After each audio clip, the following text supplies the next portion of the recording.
Hi, today I want to share with you about one of my favorite characters in the Bible, a man named Joseph.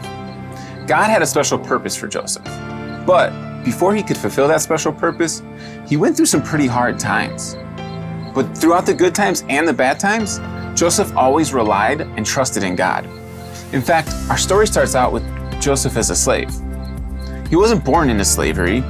Actually, his brothers sold him into slavery because they were jealous. They sold him to a man named Potiphar, who worked for Pharaoh. Now, even though he was a slave, Joseph trusted in God, and the Lord blessed Joseph. He blessed Joseph so much that Potiphar was blessed. So Potiphar put Joseph in charge of everything he owned. So things are looking up again. Things are looking good. Except some trouble was brewing. You see, Potiphar's wife didn't like Joseph. So she came up with a lie that she told to Potiphar to get Joseph in trouble.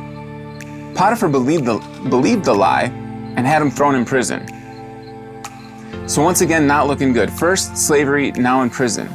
But like before, like always, the Lord was with Joseph. And the Lord blessed Joseph. He blessed him so much that they put him in charge of all the other prisoners, including two men who used to work for Pharaoh. One was a cupbearer and one was a baker. Let's turn to the Bible to see what happens next. In Genesis 40, we read, "When Joseph came to them in the morning, he saw that they were troubled. So he asked Pharaoh's officers who were with him in custody, 'Why are your faces so downcast today?' They said to him, 'We have had dreams, and there's no one to interpret them.' So Joseph said to them, 'Do not interpretations belong to God? Please tell them to me.' So the cupbearer told his dream first. And with the help of God, Joseph was able to interpret the dream. He told the cupbearer that in 3 days he'd be released from prison and given his old job back. But Joseph also asked a favor of the cupbearer. He asked him to remember him and to tell Pharaoh to release Joseph. Next, the baker told his dream. Once again, with the help of God, Joseph was able to interpret the dream. But it wasn't good news this time. Joseph told the baker that in 3 days he'd be executed.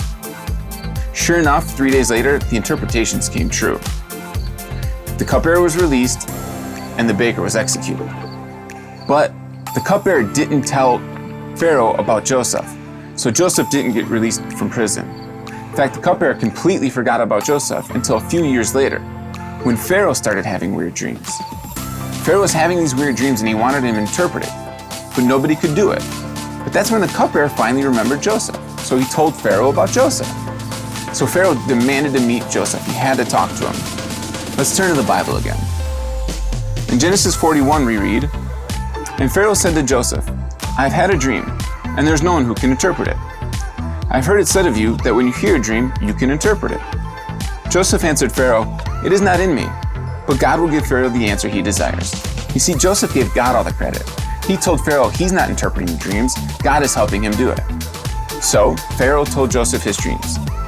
He had two really weird dreams, and once again, with the help of God, Joseph was able to interpret the dreams.